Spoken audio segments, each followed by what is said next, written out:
na aiadhibu viongozi wakitenda maovu. Leo hatuzungumzi sana kueleza hiyo. Katiba hiyo na hiyo katiba ya kwetu ya sasa haijilindi. Yaani kitamka vitu kule haijilindi, unaweza kuivunja kwa sababu inavunjwa kila wakati. Na ndio sababu tunataka katiba mpya ambayo inazuia maovu, inazuia viongozi kutenda maovu na inawaadhibu viongozi kutenda maovu. Nitoe mfano wa maovu. Kwa mfano, tuna bunge, si ndio, ambalo ndio linasimama kwa niaba ya wananchi. Lakini angalia mikataba ya kuuza rasilimali za nchi haipeleki bungeni. Uongo kweli? Lakini kungekuwa na hiyo kifungu kwenye katiba sheria. Ndio. Ndio. Ndio. Ndio. Na kuvunja katiba. Hii katiba ya Nyerere hii hairuhusu mtu kuuza rasilimali. Ndio. Kwa hiyo nataka kusema kwamba hiyo ndio maana yake the rule of law. Ndio. Kwa sababu mwisho wa siku sasa ninyi ni wanafunzi hapa, msije mkatoka na misconceptions. Ni kwamba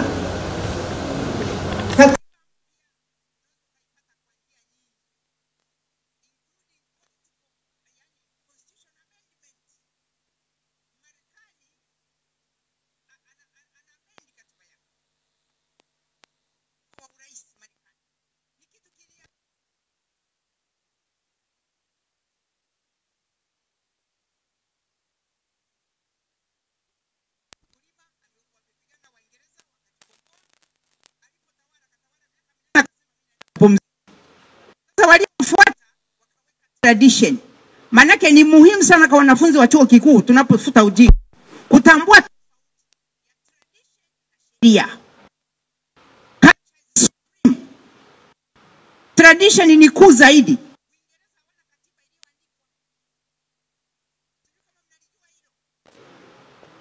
Ni utamaduni wa pale. Wewe kama hujazaliwa na Windsor huwezi kuwa malikia pale. Yaani utaweza kusema mimi nimekuwa malikia, unakuwaje malikia? Malikia anajulikana. Sasa kwa hiyo nataka kusema katika nchi hii mimi ombwe kubwa na ninaloliona ni la utamaduni. Dr. Shangu hapa ameita uungwana na ustaarabu, nitauongeza. Kwa sababu kama kwa mfano nimesema, na hapa mfano simple tu wa uraia pacha. Taifa hili lina vijana, wengine itabidi waende kufanya kazi huko za kuhemea ndio diaspora au sio? Alafu unangangania unakaza shingo, unavunja katiba. Ninyi mnazungumza katiba mpya, mimi nazungumza hii inayovunjwa. Unavunja katiba iliyopo, unatunga sheria ambazo zinakinzana na katiba. Alafu sasa ndio maana nataka kusema kwamba let us have our priorities. Kwa hiyo kwa mfano vitu kama unavyosema madaraka ya rais kwa excessive, vitu vyote hivyo vinaweza vikafanyiwa amendment kama mchakato. Manake ngoja niwaambieni, naijua dunia nchi chache sana zimepata katiba bila vita. Hii katiba ya Kenya hii mnayosikia imeandikwa ofisini kwangu Nairobi. Mimi si nilikuwa mkuu wa Umoja wa Mataifa pale wakati naandikwa. Hila hamlijui. Lakini ni baada ya kule Eldoret watu walikuwa na uwana haraka kuliko hata Interahamwe Rwanda. Ikaonekana tunafanyaje? Hawa watu wanamalizana. Kwa hiyo tukakaa sasa nyuma ya pazia mambo yanavyokwenda. Kupata katiba mpya katika mazingira ya amani mtasubiri sana. Mimi nawaambia na nyinyi kama vijana nimekuja hapa muongodoke na something hapa. Mtasubiri sana. Lakini amendment hata na hawa opposition parties. Nilikuwa nawaambia kina Hecho, nilikuwa nao hawa vijana nimekuwa nao bungeni. Nilikuwa nawaambia have your priorities. Pick the low hanging fruits. Unapofanya kitu usitake kila kitu. Ukitaka kila kitu utapata chochote. Nataka tu kulifafanua hili kwamba sipingi amendments, matatizo yapo. Haya mnayosema yanarekebika by amendment ya katiba. Kwa sababu katiba yetu tulionayo hii, mtu yote na rais anaweza kufukuzwa madarakani. Sasa kama mfanyi, huo ni utamaduni. That is culture, and culture is supreme. Hivi ni yani ninyi wenyewe ndio mnajirudi nyuma kwa sababu ya utamaduni wetu. Nilifafanua hili as students, msije mkatoka na misconception. Unaweza ukashindwa essay ukisema kwamba constitutional change is the panacea for good governance. Inaweza ikawa mdahalo unaokuja. Asante. Sawa. Dr. endelea. Profesa, nakushukuru kwa mchango. Na nafikiri tukisema tusaishe maneno, hatuna sababu ya kusaisha maneno. Mimi ninapozungumza swala la katiba mpya, haijalishi imekuja kwa amendment au imekuja kwa kuandikwa upya. Yaani ni ile content ya ile katiba. Na hiyo katiba iwepo ya kufanya watu wawe na culture ya kuheshimu katiba na kuheshimu utawala wa sheria. Kwa sababu tumekuwa na mazingira ya viongozi na wananchi, hasa viongozi, kwa sababu kama kiongozi haheshimu sheria na kama haheshimu katiba, huwezi kuona mwananchi ataheshimu katiba wala sheria. Kwa hiyo vyovyote kavyokuwa, iwe ni kufanya amendment kubwa, lakini hiyo ya kufanya meaningful amendment sioni ikitokea, kwa sababu mbona mwaka huu ingekuwa itokee kwa mwaka uliopita. Kwa mfano, tuna tatizo la kutokuwa na tume huru ya uchaguzi.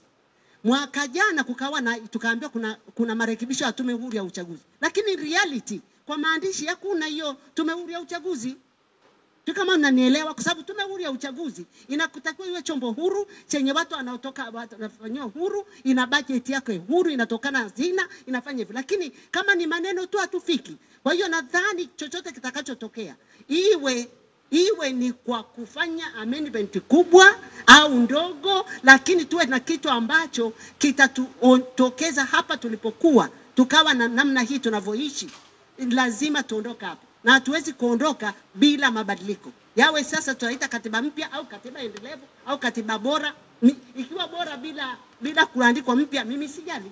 Katiba bora endelevu. Labda hilo neno mpya ndo neno ambalo sio muhimu. Katiba bora endelevu. Labda tuache na hilo jipya. Katiba bora endelevu inayozaa sheria ambazo zinakuwa effective kwa maisha ya watu. Sijui kama tumeelewana. Na nitakuwa nimejibu maswali ya watu wengi ambao walikuwa anasema kwenye katiba. Tuondoke hapo. Takeaway nyingine, kuna mtu amezungumza swala very critical kuhusiana na wafadhili. Na niseme kweli, ili swala la wafadhili kama chanzo cha maendeleo imekuwa kama tumemeza utamaduni mbaya mpaka nyumbani. Watu wanaotoka Dar es Salaam wakienda vijijini wanaonekana kama ni wafadhili. Pale Dar es Salaam kulikuwa na fedha za kutosha. Unaelewa? Alafu sisi kama taifa tunafikiria huko Ulaya na wapi ndo kuna fedha. Wala waliokaa Ulaya, dada umekaa, sisi ambao tunajua umaskini wa Ulaya tunaweza kuelewa. Fedha yoyote mtu anayokupa hata babako akikupa kwenye masomo anategemea kitu utaleta back. Uongo kweli? Uongo kweli? Si anategemea apate kitu. Haya, ukiangalia wafadhili wengi, iwe ni World Bank, iwe ni nani, wote angalia, akileta fedha hapa kwa jambo lolote, kuna kitu anachotafuta, sio bure. Uongo jamani? Kwa mfano, anaweza kuandika taarifa kwamba Tanzania ujinga umepungua sana. Lakini in reality ujinga haupungui kwa kujenga majengo. Si ndio? Sio kwa kuhesabu nyumba 5 zimejengwa za shule, sijui kumekuwa na wanafunzi 20 wameongezeka darasani. No. Wale wanafunzi, quality ya wale wanafunzi wanaweza kufanya nini baada ya kusoma kwa ajili ya kuleta maendeleo yao wenyewe na nchi yao na jamii yao. Hiyo ndio quality ya elimu. Sijui kama tunaelewana. Wale wafadhili kazi yao ni kuona tu kwamba tunaendeleza kufanya taifa ili au mataifa isiyoendelea yaendelee na ule ujinga. Na pamoja, namba 2 ni utaja kutokufikiri. Tunaelewana jamani? Yaani fedha za wafadhili zinaongeza ujinga mkubwa.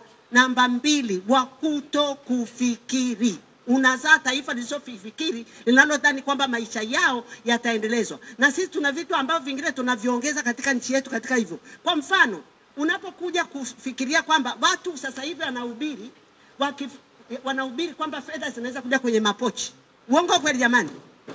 Yaani ukiitisha hapa ibada leo kwamba kuna namna utapata fedha, na kuambia mpaka kule nje kutajaa.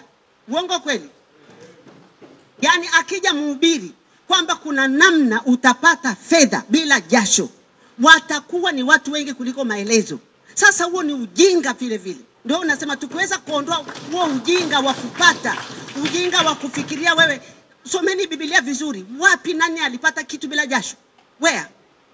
Wapi? Wale wa Biblia. Vitabu vingine mnavijua pia. Kila mtu anataka afikiri sana. awe na adabu sana, awe na hekima sana, afanye kazi sana ndio aweze kupata chochote. Uongo kweli? Sasa huyo mfadhili unamtegemea toka zama za Nyerere wafadhili mpaka zama za vyama vingi mwaka 65 ya uhuru tunategemea ufadhili. Huku katika wafadhili wanafanya usiweze kufikiri kama mwanafunzi, uweze kwa mfano hata mkipewa mabumu kama ni mfadhili amewapa, sijui kama ni tasafu mmepewa nini, hamtaweza kufikiri kwamba zile fedha za madini zimekwenda wapi. Uongo kweli? Hamtaweza kufikiri fedha zilizouzwa za misitu kwa ajili ya kupata fedha wakauzia watu akauza hiyo hewa, fedha hiyo imekwenda wapi? Hamtahoji, si ndio? Kwa sababu kuna mfadhili ambaye hiyo nchi yake ndio ina kampuni hizo za kuchukua vitu Tanzania, yeye pia anakufadhili kidogo ya chambuzi hivyo. Uongo kweli? Haya ndio tunatoka hapo, yani thinking. Haya, kingine muhimu kuliko yote, mindset zetu katika kuwajibika kuondoa ignorance na kuondoa ujinga na umaskini. Baadhi yetu tumekuwa tukifikiri kwamba umaskini utaondolewa na serikali. Si ndio jamani? Sisemi kama serikali haina nafasi yake. Serikali ndio inapanga mipango yenye viongozi na kila kitu. Lakini wewe mwanafunzi uliopo hapa ni lazima ubadilishe mindset kwa kutambua kwamba umefika chuo kikuu ili ukafanye vitu vya kuondoa ujinga kwa watu ambao kupata fursa kama wewe. Tu kama tunaelewana, ukafanye vitu vya kuondoa umaskini, ukafikiri, ukatengeneze, kama unasoma profession yoyote, nitakuja namba 2. Yani cha pili lazima ili uweze kufika hilo nalosema kubadilisha mindset. Wazazi wajue pia wana wajibu, kila mmoja awe na wajibu. Hii cha kujidanganya kwamba sijui kitu gani kila mmoja lazima aweze kufanya watoto wake wafikiri. Watu kufikiri maana yake nini jamani? Mindset. Usije ukafikiria hapo ulipo kwamba eti ukipata sosi moja tu ya kipato wewe ni umeshasoma. Kwa hiyo kama una ardhi kijijini usilime. Kwa sababu una mahali utapata mshahara mkubwa sana kwamba utahitaji land kwa ajili ya kuzalisha. Sio kama tunaelewana? Lazima tufikiri namna ya kuwa na vyanzo vingi vya kuzalisha. Sio kwamba tu kwa sababu umepata degree yako basi sikupata ajira basi mimi narudi na baki unazuba.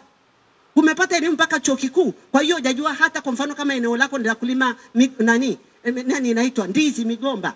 Hujaweza kujua hata ndizi kulima kwa ubora kuliko babako ambaye kwenda shule hujajua. Alafu utasema umeenda chuo kikuu kufanya nini? Si umekwenda kuwa mjinga zaidi? Au mahindi, sijui au matango au chochote kile. Tutakuwa umekuwa mjinga zaidi. Haya, kwanza wewe kunini mikono unashika tu mikono saa yote ni makucha sijui nini au sijui wewe unafikiria hapa mjini. Huo si ujinga vile vile kwa sababu chuo chako kimekusaidia kitu gani? Haya. Nasema hivi, kuna culture of reading. Watu wanafikiria kwamba kumaliza chuo kikuu au kumaliza darasa la 7 ni mwisho wa kusoma. Ndugu yangu, kusoma ni mpaka uzeeni. Profesa hapa anasoma na 75. Hata kuweza kuwasilisha alichowasilisha alisoma. Muuliza alisoma mpaka saa ngapi usiku. Sisi tunadhani eti mwalimu akishatoa lecture na mwingine sivyo ndio mwisho. Lazima tuweke kwenye culture of reading. Alafu na kuanalyze ulichosoma na kupata position yako na kujiamini kwamba mimi naweza kugeuza maisha yangu kwa juhudi zangu, kwa elimu yangu niliyoipata. Usikae kusema wewe unajua mimi sikupata ajira, unajua hivi. Sisemi serikali isitengeneza avenues za watu kuweza kufanya shughuli na kuajiriwa na kujiajiri. Nasema wewe kama individual lazima usimame ukisema lazima nitoka hapa nilipo niwe na maisha bora zaidi. Alafu lazima utake action. Hiyo ni usikae ukifikiri kwamba Tanzania itabadilishwa na watu wako mbinguni au wale walioko pale au sijui wanasiasa au sijui walimu peke yake au sijui wanaohubiri dini. Wale na wenyewe wanafanya shughuli zao kukufanya saa nyingine wewe mpumbavu zaidi. Mjinga. Upumbavu ni kitu kingine. Unaelewa? Umeelewa? Uwe mjinga. Wewe kama unaweza kufikiri kwamba mtu ataleta fedha bila kufanya kazi, si ujinga huo. Unaona? Haya. Muhimu kuliko vyote. Yani taaluma yako ni biashara. Lakini hiyo taaluma yako haiwezi kuwa biashara ya kuinua maisha yako na taifa kama ukufikiri na kuona kwamba unafanya nini kwa add value. si ndio? Kwa sababu ukisema unataka kuwa mwalimu, kama unataka kuwa mwalimu kama mwalimu mwingine, hiyo taaluma yako haiwezi kukupa fedha. Watu anaangalia huyu mwalimu ameongeza thamani gani, wanafunzi wanaotoka kwangu wanakuwa watu bora zaidi. Aya, kusema ni mwandishi wa habari. Mwandishi wa habari lazima uangalie kwenye uandishi wa habari ni eneo gani alijafanywa kazi nilifanye ili mimi niweze kutoboa. Si ndio? Kama habari ziko hivi, mimi nikifanya habari ya namna hii, labda ya afya au ya nini, niweze kuuza wapi na wapi na soko, unatoboa.